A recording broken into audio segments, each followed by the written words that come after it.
Fala comigo, meus camaradas, Gabriel Barros aqui, eu sou advogado. Hoje a gente vai debater sobre o caso das vinícolas escravocratas, né? Quais as consequências jurídicas que podem advir das condutas das empresas, né, que se utilizaram de mão de obra escrava, ou seja, se utilizaram de trabalho escravo para auferir seus lucros, né? Primeiro eu peço que vocês, por favor, camaradas, curtam, comentem, compartilhem aqui o canal, que é para dar uma força pro camarada aqui, beleza? Pra gente tá mantendo esse debate qualificado e tá sempre melhorando. Então não se esqueça, viu? Curta, se inscreva se não for inscrito, compartilhe com alguém, peça para se inscrever, tá bom? Vamos aqui, né? Quais as consequências jurídicas, o que é que de fato pode acontecer? Primeiro que a expropriação, para esse tipo de caso, já é prevista. A gente já tem a previsão na nossa legislação, na Constituição Federal, no seu artigo 243, certo? Então não é nada assim novo não. Até vi um debate que é sempre qualificado lá no Opera Mundi, que o pessoal, os comentaristas, ignoraram isso. Por isso que eu falo sempre da importância da gente ter várias pessoas aí em várias especialidades, seja no direito, na história, na sociologia, para colaborar com um debate mais radical que visa a transformação da nossa sociedade. Senão a gente pode cair em certas armadilhas aí ao não perceber determinados detalhes, camaradas. Então é isso. Tá bom, vamos aqui. As empresas são Aurora, Garibaldi e Salto, né? Acho que todo mundo já está sabendo essa altura aí do campeonato, né? O que acontece? Isso foi lá no Rio Grande do Sul, em Bento Gonçalves, né? Onde 207 trabalhadores, baianos sobretudo, a maioria baiana, né? Foram resgatados porque estavam trabalhando mediante trabalho escravo. E percebamos que é uma prática muito comum dos latifúndios, né? Uma coisa, até um desafio que eu faço ao apresentador Ratinho, né? Que ele deu chilique o tempo deles para falar a palavra todes, mas para se manifestar sobre isso, será que ele...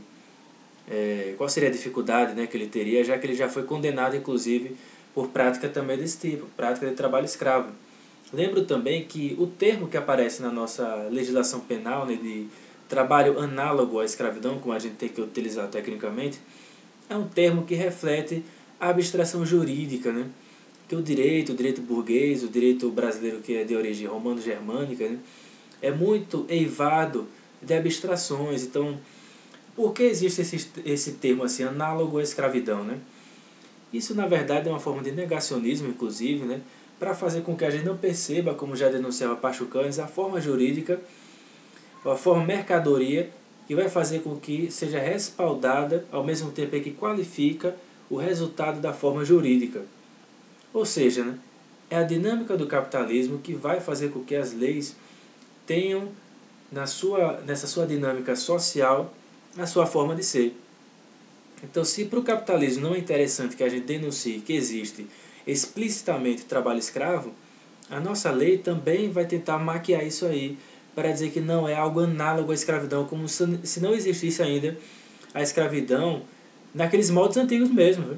Que as denúncias que a gente tem é de que acontece chibatadas, as pessoas não têm direito à alimentação, coisa extremamente precária e antiga, viu?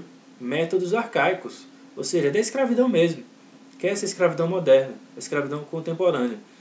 Então não é nada de novo nesse fronte aqui não, viu? É que o capitalismo tenta maquiar para dar um ar de legitimidade e dizer que não existe mais escravidão, certo? Então essa é a ressalva também que eu faço aqui. Então, como eu disse, há sim a possibilidade de expropriação, inclusive para que haja uma função social dessa propriedade, que obviamente não cumpriu função social alguma, pelo contrário, né, o interesse mais privado, realmente privatista, de oferir lucro mediante trabalho escravo. Então o artigo 243 já prevê, de forma que essa propriedade então não vai ter direito à indenização, né, como até vi no debate lá de Opera Mundi, que o pessoal normalmente vai e faz o TAC, né, que é o termo de ajustamento de conduta, e ainda recebe indenização. Não é assim. Para esse tipo de caso, não. Já temos a previsão constitucional que diz que não pode ser assim. Então, para isso tem que haver pressão política, para que a lei não seja ignorada. Então isso que a gente tem que levar em consideração, a pressão política dos jornalistas, aí, redes sociais, movimentos populares, movimentos sociais, para que seja de fato cumprido o que está na Constituição. E como não tem direito à indenização, essa terra tem que ser expropriada, está na lei, viu? e destinada a fins de reforma agrária ou urbana. Então, se for algo como latifúndio, reforma agrária. Se for alguma propriedade, né, urbana, reforma urbana. Então, isso já está previsto na Constituição. Então, expropriação sem indenização e vai ser destinado à reforma agrária aí, nesse tipo de caso. É isso que tem que acontecer. Então, caso haja algum termo de ajustamento de conduta aí, não pode ficar por isso mesmo na base da conversinha. Tem que ser expropriado, sim. Vamos fazer valer o que está na lei. Porque eu já falei algumas vezes aqui que a lei tem um viés bastante injusto mesmo, né? A lei nesse tipo de sociabilidade, mas a gente tem que fazer pressão popular para que a gente consiga, de fato, fazer com que ela seja cumprida, certo? Então, esse é um aspecto aqui. Outro aspecto também que eu ressalto é da lei, né, instituída pelo governo Temer, que permitiu a terceirização de atividade fim.